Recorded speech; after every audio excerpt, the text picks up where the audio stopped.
Muy buenas tardes, mis queridos hermanos. Dios me los bendiga. Gracias al Señor que estoy aquí en esta tarde para compartir con ustedes la palabra del Señor.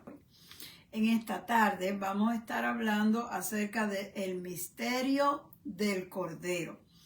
Quiero comenzar leyendo un pasaje que se encuentra en Primera de Pedro, capítulo 1. Voy a leer dos versos que son del 18 al 20. Dice así: Conducíos en temor todo el tiempo de vuestra peregrinación, sabiendo que fuiste rescatados de vuestra vana manera de vivir, la cual recibiste de vuestros padres, no con cosas corruptibles como oro y plata, sino con la sangre preciosa de Cristo, como de un cordero sin mancha y sin contaminación, ya destinado desde antes de la fundación del mundo, pero manifestado en los tiempos postreros por amor a vosotros. Dios añada su bendición a su santa palabra. El apóstol Pedro está dando unos consejos a la iglesia, pero no vamos a hablar acerca de los consejos. Vamos a ir a la última parte del verso donde menciona el Cordero. Dice que nosotros fuimos salvados con la sangre preciosa de Cristo, y entonces ahí que lo pone, como de un cordero, sin mancha y sin contaminación, ya destinado desde antes de la fundación del mundo. Entonces nosotros vamos a observar que por lo que el apóstol Pedro dice, el cordero es una figura simbólica usada desde el principio en la Biblia. Pero dije que es un misterio porque el significado del Cordero no se revela hasta el final de los tiempos, el final de la historia, hasta la primera venida de Cristo. Cuando Pedro dice que el Cordero fue inmolado quiere decir sacrificado, desde antes de la fundación del mundo, se está refiriendo a que Dios tenía el plan de nuestra salvación ya preparado, ya planeado, antes de que nos creara a nosotros como seres humanos. Antes de crear el mundo, ya Dios sabía todo lo que iba a pasar en este planeta Tierra.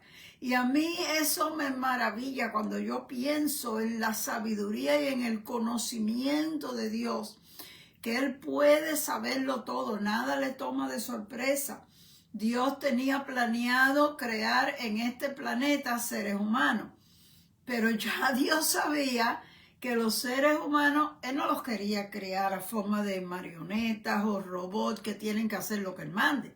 Él nos quería crear como seres inteligentes que pudiéramos decidir por nosotros mismos, pero que aprendiéramos a amarlo, a conocerlo, y lo sirviéramos sinceramente de todo corazón. Ese era el ideal de Dios, pero Dios sabía que nosotros no éramos capaces. Entonces, para evitar que el diablo pudiera destruir toda la creación, Dios inventó el plan antes de crear el ser humano. ¿Usted no cree que eso es una maravilla? Que Dios está planeando el remedio antes que pase la calamidad. Eso solo lo puede hacer Dios, pero eso es algo de las cosas que nosotros podemos admirar de lo bueno que es nuestro Dios. Bueno, eso quiere decir que cuando Dios creó a Adán y Eva y los puso en el huerto del Edén, Él sabía que ellos no iban a poder mantenerse toda la vida sin pecar. Pero no sabemos cuánto tiempo ellos estuvieron ahí. El hecho que en el capítulo 2 dice que Dios los creó y en el capítulo 3 dice que la serpiente los engañó, no quiere decir que eso pasó el próximo día. ¿Quién sabe? Ellos vivieron una cantidad de años disfrutando en el jardín del Edén y viviendo felices. Pero llegó el día y Dios sabía que iba a llegar ese día, que ellos iban a haber tentado y iban a fallar. Dios lo sabía. Así que cuando la serpiente tentó a Eva y Eva cedió y Eva fue y le habló a Adán y Adán también comió, no le cogió de sorpresa a Dios. Dios sabía que eso iba a pasar y ya Dios tenía preparado un plan. Cuando Dios lo llama y le dice, Adán, ¿dónde tú estás? No es porque Dios no sabía dónde estaba, era que le estaba dando la oportunidad de que él confesara, de que él admitiera que hizo mal. Porque es que Dios es tan bueno, mis queridos hermanos, que muchas veces nosotros no entendemos, pero nosotros vemos las cosas de una manera, nos creemos, esto pasó así por esto y por esto, pero cuando usted se pone a mirar bien quién es Dios, cómo es Dios, entonces uno puede comprender un poquito más las historias, por qué pasó lo que pasó y por qué Dios hizo lo que hizo. Porque Dios es bueno y Dios siempre tiene buenos planes para nosotros, pero es que nosotros casi siempre echamos a perder los planes. Hay algo, nosotros tenemos algo que fallamos tanto. Sin embargo, el amor, la paciencia y la misericordia de Dios son grandísimos hacia la humanidad porque nos ama. Pasó eso, Dios los tuvo que sacar del jardín del Edén, siguieron pasando los años, siguieron pasando muchas cosas, la humanidad se multiplicó, se llenaron todos los sitios, se fundaron diferentes naciones. Y cuando llegamos a la historia de que Israel está esclavizado en Egipto y Dios lo va a sacar de allí por primera vez, se introduce el concepto del Cordero de la Pascua. Y no se les explica mucho, solamente Dios le manda a Moisés y le dice, esta noche, era la noche que iba a venir la última plaga para los egipcios.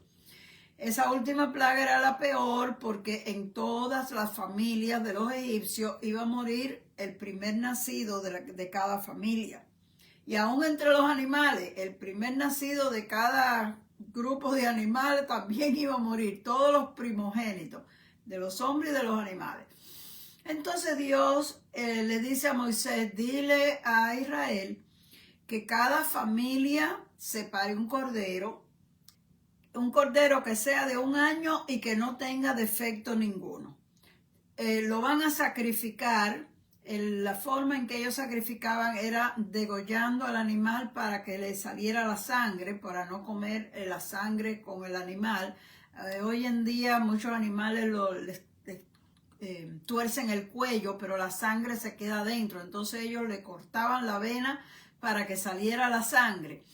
Pero les advierte, pero no pueden quebrarle ningún hueso.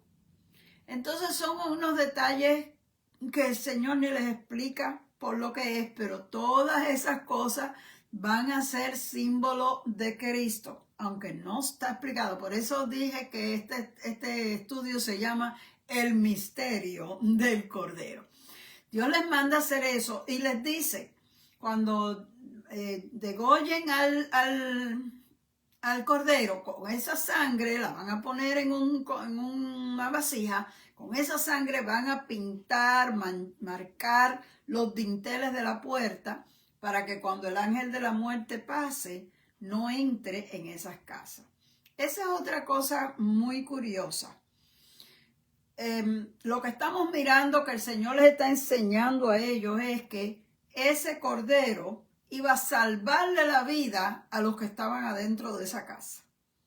Iba a venir un ángel de la muerte, en cada hogar iba a matar el primer nacido.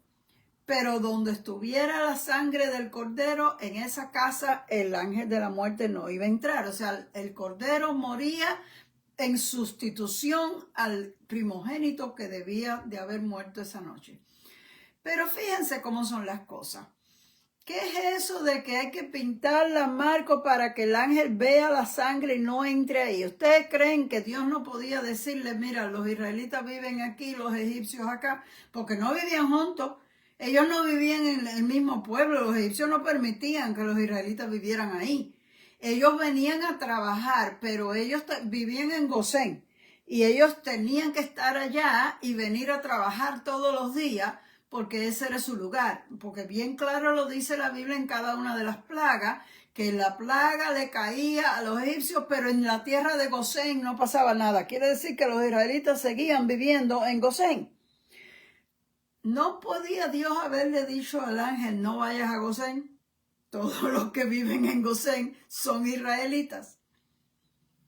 ¿por qué Dios les dice esta instrucción del Cordero? Por eso digo, aquí hay un misterio. No se les ha dicho lo que es, pero todo tiene un significado y ellos lo hacían.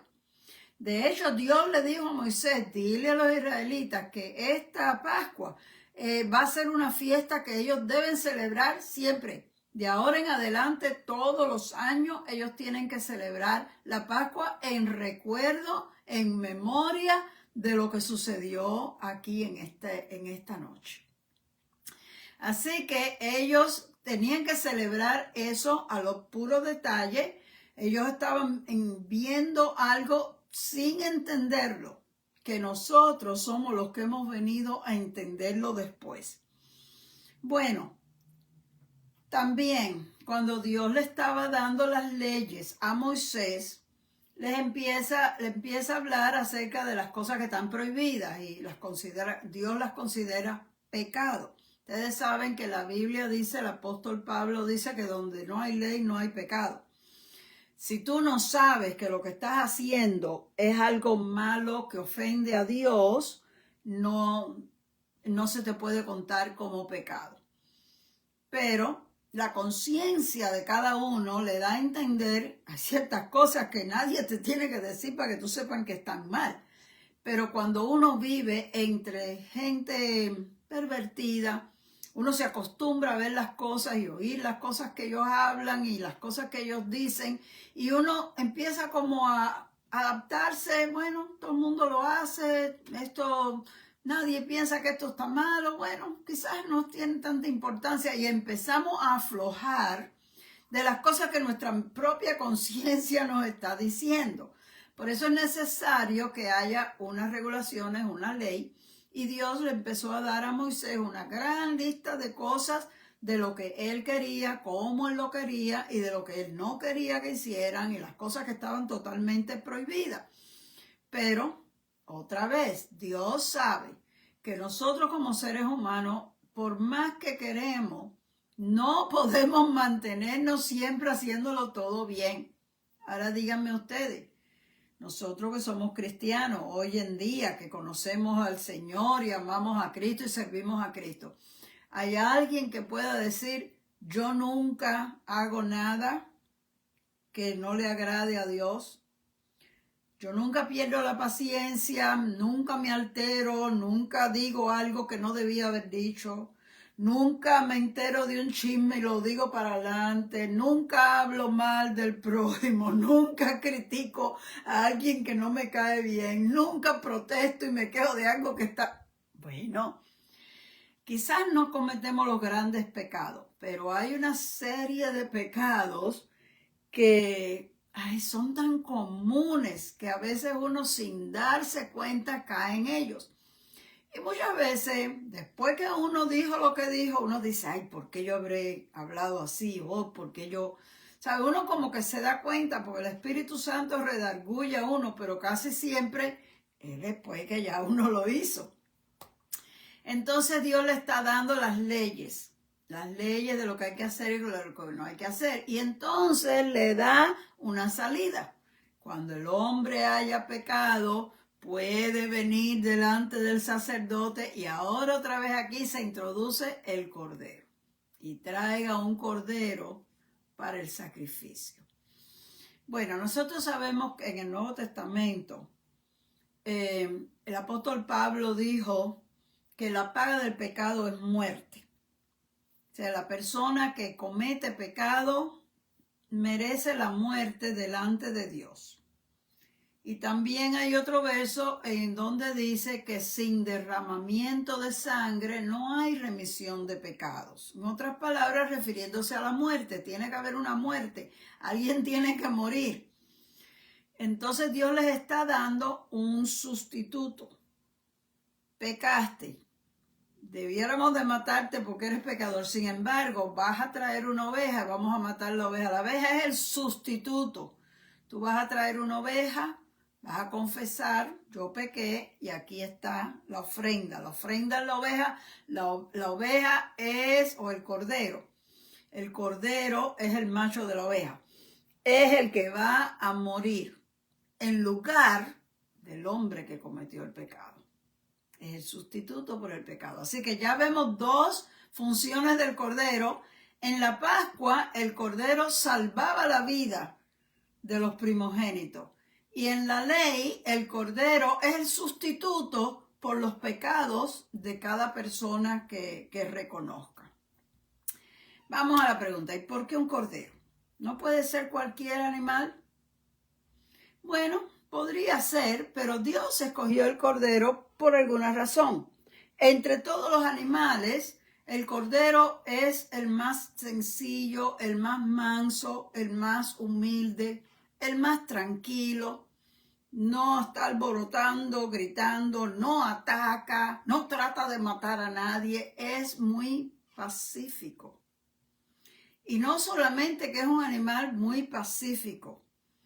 Algunos de la gente que tienen contacto con ovejas de verdad, que crían ovejas, se refieren a la oveja como que es un poco torpe, como que no se defiende.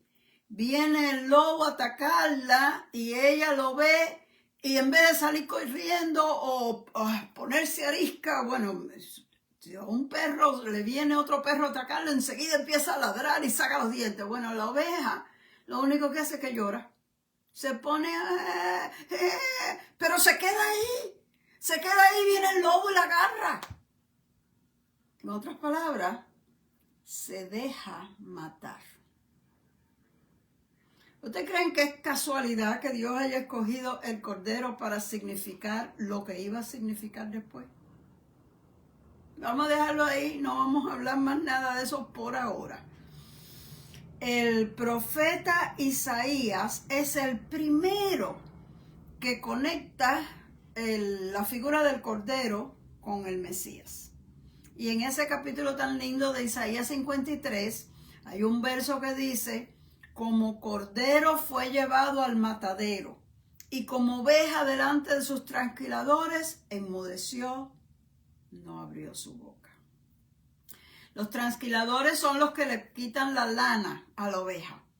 Y en aquellos tiempos, hoy en día yo no sé cómo lo harán, pero en aquellos tiempos que no habían ni tijeras, era como con unas cuchillas. Eso tenía que ser un poco molesto para el pobre animal que le quitaran la lana. Sin embargo, la oveja es tan pacífica y tan dócil que ella va y se deja que le quiten la lana, tranquila, ni se queja. Como cordero fue llevado al matadero. Hay otros animales que cuando los van a matar van gritando. La oveja va calladita hasta el sitio donde la van a matar. Todo eso tiene mucho significado con lo que después iba a ser el ministerio del Mesías. Pero por ahora es un misterio y solo se están diciendo algunos detalles. Pero cuando Jesús vino, un día él hablando con sus discípulos y hablándole de que era necesario que él muriera, y los discípulos no entendían y no querían. Es más que hasta Pedro los regañó y le dijo: no permitas que eso pase. El Señor usó esta frase: nadie me quita la vida, sino que yo la pongo para volverla a tomar. Fíjese, él estaba tan y tan tranquilo y seguro de que él iba a entregar su vida. Después le iba a volver a tomar, en otras palabras, después iba a resucitar, pero tenía que dejarse que lo mataran y él estaba dispuesto a hacerlo. Cuando Jesús comenzaba su ministerio, antes que él, Dios había enviado a Juan el Bautista como precursor para prepararle el camino. Y Juan empezó predicando el arrepentimiento y llamando a la gente a bautizarse como una demostración de que habían cambiado. Era como abriendo los corazones para que cuando Cristo comenzara a predicar, la gente estuviera más receptiva. Y el Señor vino para que lo bautizaran. Dios tiene que haberle instruido a Jesús que el principio de su ministerio era ir donde Juan y permitir que Juan lo bautizara. Juan había tenido revelación de Dios de que él estaba preparándole el camino al Mesías y que él iba a reconocer quién era el Mesías. Perdón. Dios le dijo, el Mesías va a venir a ti y tú vas a saber quién es, porque cuando tú lo bautices, el Espíritu Santo va a venir sobre él.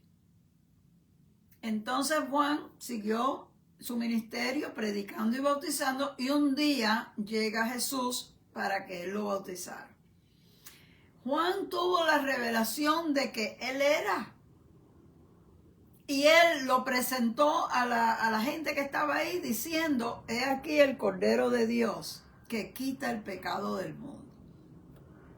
Es la primera vez que alguien presenta a Jesús como Mesías, pero no dice, Juan podía haber dicho, ahí viene el Mesías, o este es el Mesías que viene. No, él podía haber dicho, este es el ungido de Dios, este es el que Dios va a usar para libertar. No. Él dijo, he aquí, que quiere decir, aquí está el Cordero de Dios. O sea, Dios tenía que haberle revelado a Juan que el ministerio de Jesús no era popularidad, tampoco era ganarle a los romanos, que él venía como Cordero.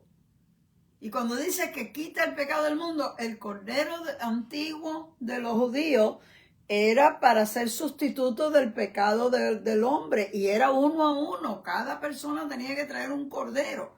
Entonces cuando él lo presenta, este es el Cordero de Dios, él está diciendo claramente, esta es la persona que va a morir, que se va a sacrificar como el cordero para la salvación de toda la humanidad. Yo me imagino que los que estaban ahí no entendieron nada, porque él lo dijo en la forma simbólica, es aquí el Cordero de Dios. Entonces la gente habría dicho, ¿qué? ¿Qué dijo este? No habrán entendido nada, pero para nosotros que leemos la Escritura, ahí están las claves de este misterio. Ellos quizás todavía no podían entender, porque ellos estaban mezclando las profecías de que el Mesías iba a poner el reino de Israel en alto. Así que para eso ellos pensaban, el Mesías tiene que luchar contra los romanos, nosotros vamos a ser nación libre, el Mesías va a establecer el reinado de Israel.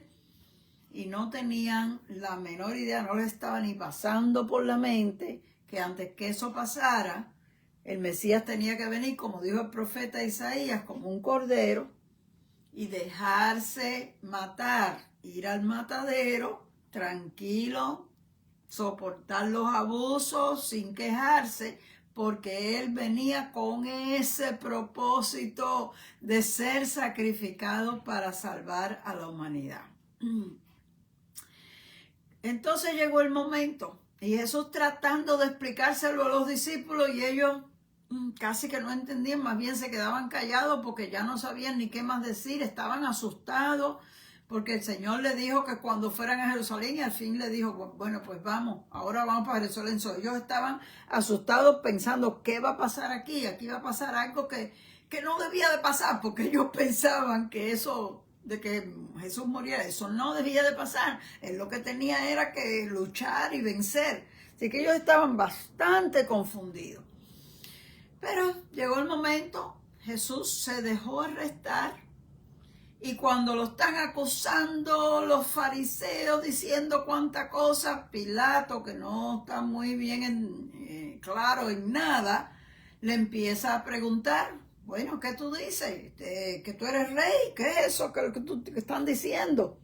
Y Jesús casi no le hablaba. Por fin le dijo, mi reino no es de este mundo. Yo he venido a dar testimonio de la verdad.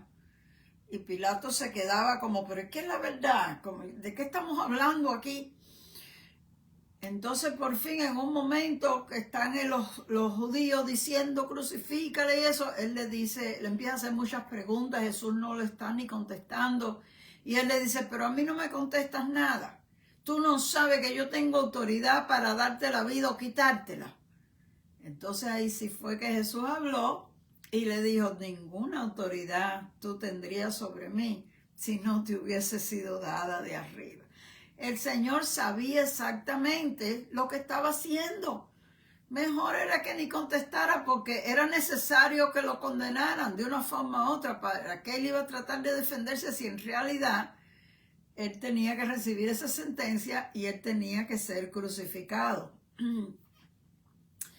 Así que entonces nosotros vemos que el Señor murió precisamente el día de la preparación de la Pascua. Estos no son coincidencias, mis queridos hermanos.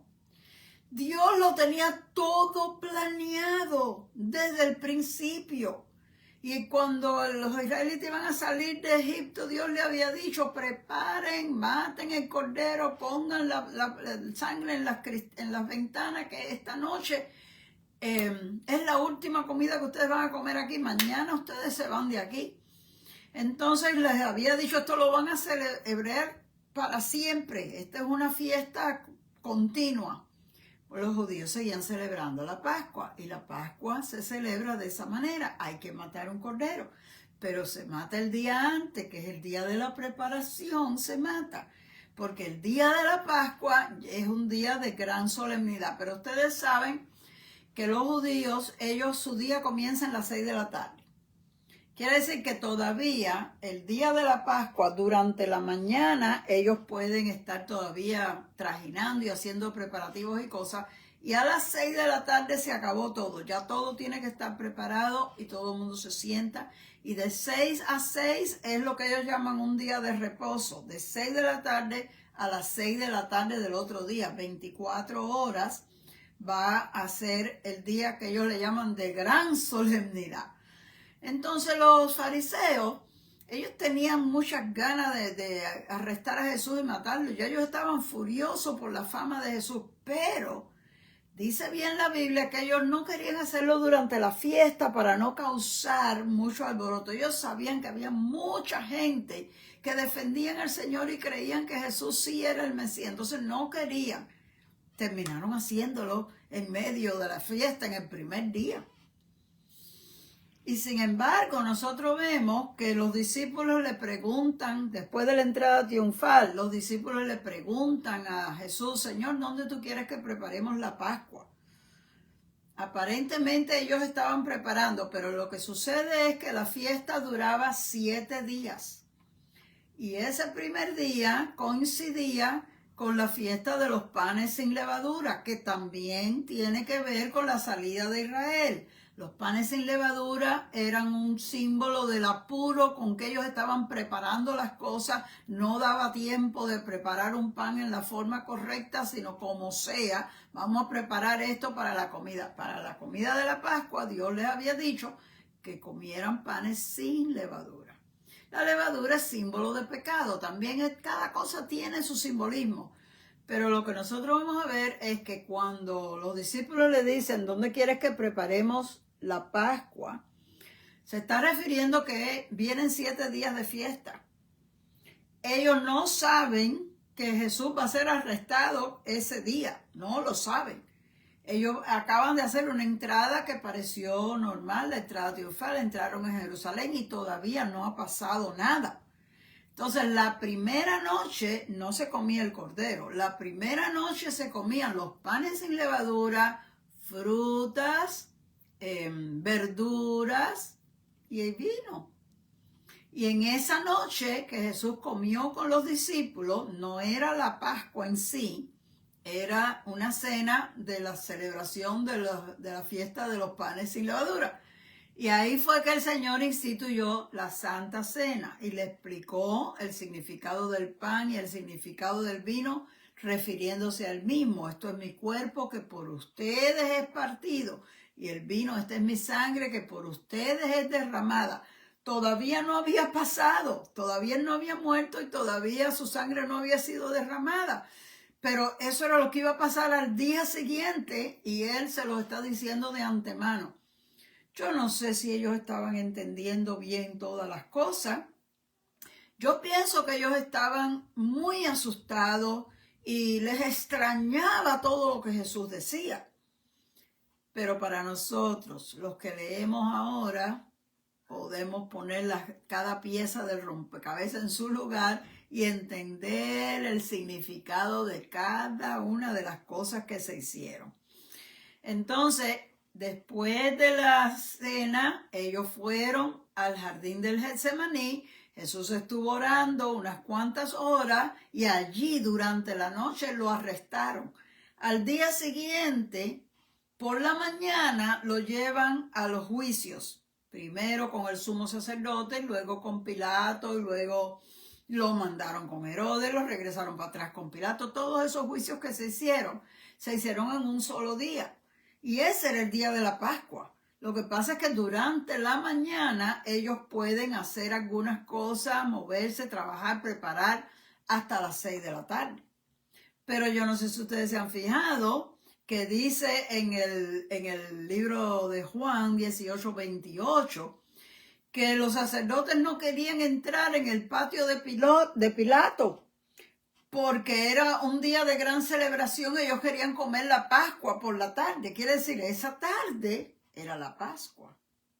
Y ese fue el día que después de todos esos juicios sentenciaron a Jesús y lo llevaron a crucificar en ese mismo día. Jesús murió el día de la Pascua y murió temprano. La Biblia dice que lo llevaron desde las 9 de la mañana y lo crucificaron.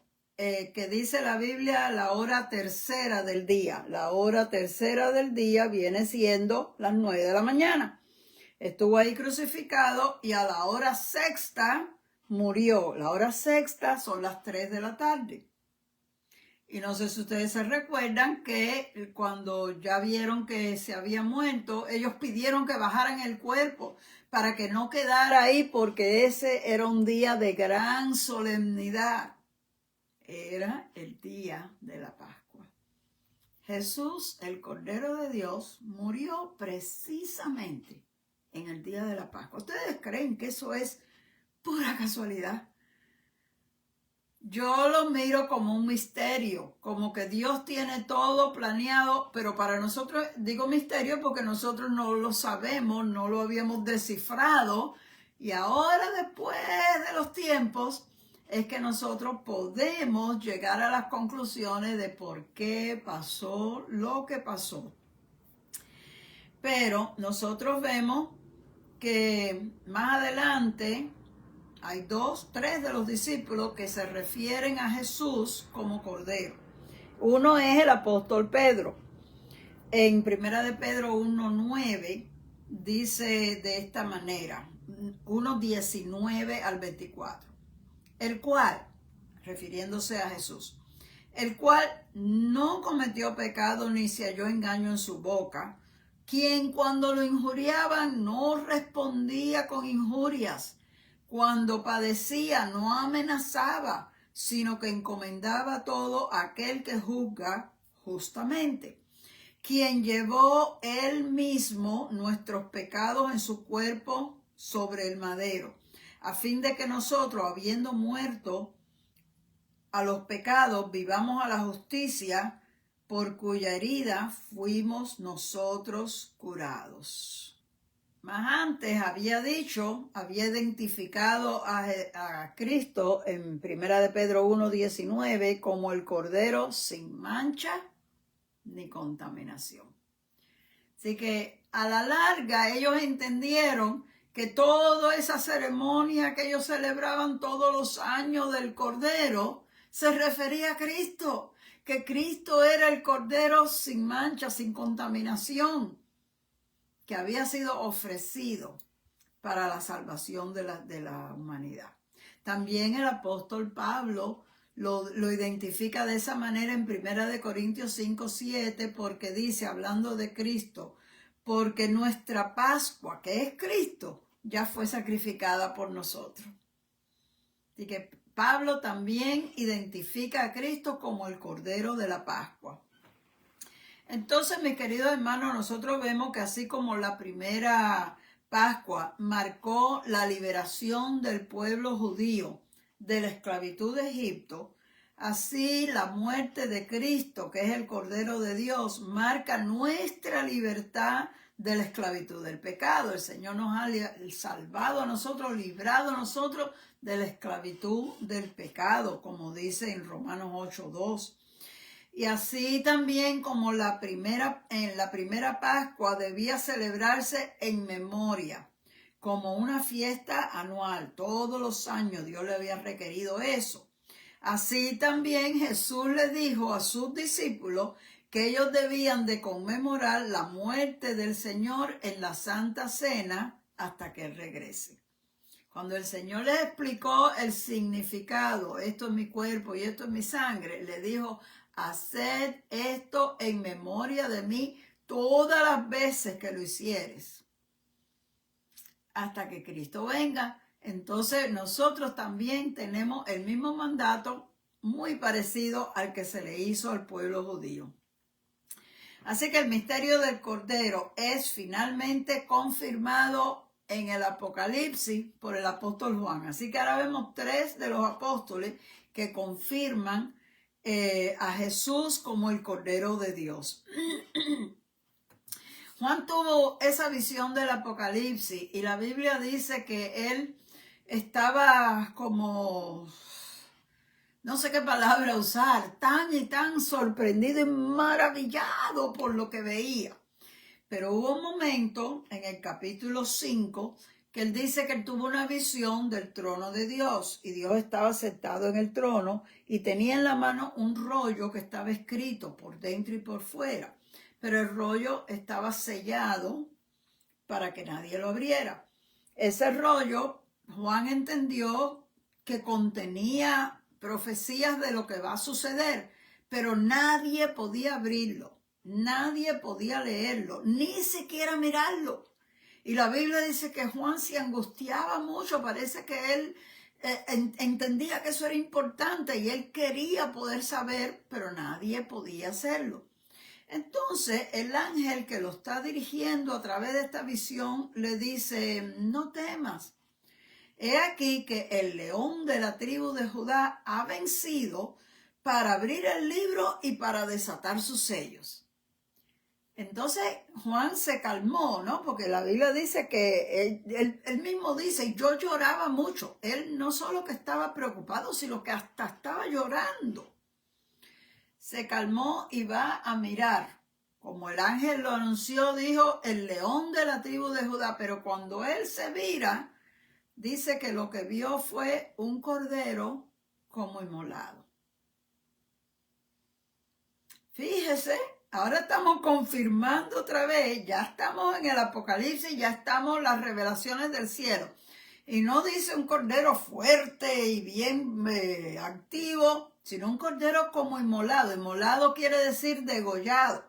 Quiere decir que él no vio un cordero bien robusto, sino un cordero que se veía que tenía el cuello cortado y estaba sangrando. No es una escena bonita, yo creo que es algo que si uno lo mira como que le da miedo, susto o desagrado de ver algo así. Sin embargo, él vio que aunque estaba así, vino caminando y tomó el rollo de la mano de Dios y empezó a desatar los sellos. Mira cómo lo dice en el Apocalipsis 5, del 8 al 14.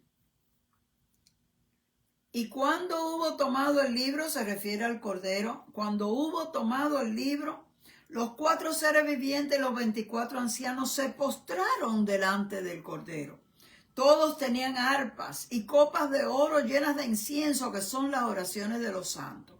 Y cantaban un cántico nuevo que decía, digno eres de tomar el libro y de abrir su sello, porque tú fuiste inmolado. La palabra inmolado quiere decir sacrificado.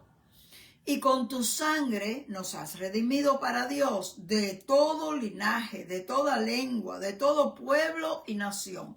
Y nos has hecho para nuestro Dios reyes y sacerdotes, y reinaremos sobre la tierra. Y miré, dice Juan, Y oí la voz de muchos ángeles alrededor del trono y de los seres vivientes y de los ancianos, y su número era millones de millones. Decían a gran voz: el Cordero que fue inmolado es digno de tomar el poder, la riqueza, la sabiduría, la fortaleza, la honra, la gloria y la alabanza. Y todo lo creado que está en el cielo, sobre la tierra, debajo de la tierra, en el mar, y todas las cosas que en ellos hay, le oí decir: al que está sentado en el trono y al Cordero sea la alabanza, la honra, la gloria y el poder por los siglos de los siglos. Los 4 seres vivientes decían: amén. Los 24 ancianos se postraron sobre sus rostros y adoraron a aquel que vive por los siglos de los siglos. ¡Qué tremenda palabra! El misterio del Cordero de Dios es el triunfo del Hijo de Dios sobre todo el dominio de Satanás. Y el hecho que el Hijo de Dios haya dado su vida en una forma tan cruel, lo hizo doblemente merecedor de la alabanza de toda criatura en los cielos, en la tierra y debajo de la tierra. Porque el Hijo de Dios, Él siempre fue digno de la alabanza, de la gloria y del honor. Pero por este acto de amor tan extremo y ese sacrificio tan grande, eso hace que toda la creación esté súper agradecida. No es que ahí fue que se ganó por primera vez el honor. No, Él lo merecía desde antes. Pero el hecho de lo que Él hizo para nosotros es que nosotros estamos tan súper agradecidos a Dios y al Cordero. Él hizo algo que nadie hubiera hecho, que nadie ni siquiera hubiera querido hacer. Pero con eso Él estaba demostrando el gran amor que tiene por la humanidad, por lo cual cada uno de nosotros debe de estar agradecido. Así que el Cordero Pascual del Antiguo Testamento, aunque era una realidad en aquel tiempo, era solo el anuncio del mejor y el último Cordero Pascual, el cual es Jesucristo. Con su vida sin pecado, con su muerte de sacrificio, Jesús se convirtió en el único capaz de dar a las personas una forma de liberarse o escaparse de la muerte y una esperanza de vida eterna. Mientras nosotros entramos, nos acercamos a esta Semana Santa, cuando recordamos la pasión y muerte de nuestro Salvador, tengamos presente estas verdades porque nos ayudan a conocer un poco más la mente de Dios, el corazón de Dios, para que nosotros podamos reconocer la grandeza del amor de Dios para nosotros y sepamos agradecerle como Él merece. ¿Qué dicen, mis hermanos? Para mí, meditar sobre estas cosas me trae mucho agradecimiento a Dios. Lo sabemos, pero qué bueno es meditar en estas cosas otra vez y otra vez. Lo conocemos, hemos oído estos mensajes, quizás muchas veces, pero es que cada vez que lo oímos, vuelve a nacer, vuelve a revivir en nosotros ese agradecimiento al Señor. Dios me los bendiga a todos. Soy la pastora Raquel Martínez.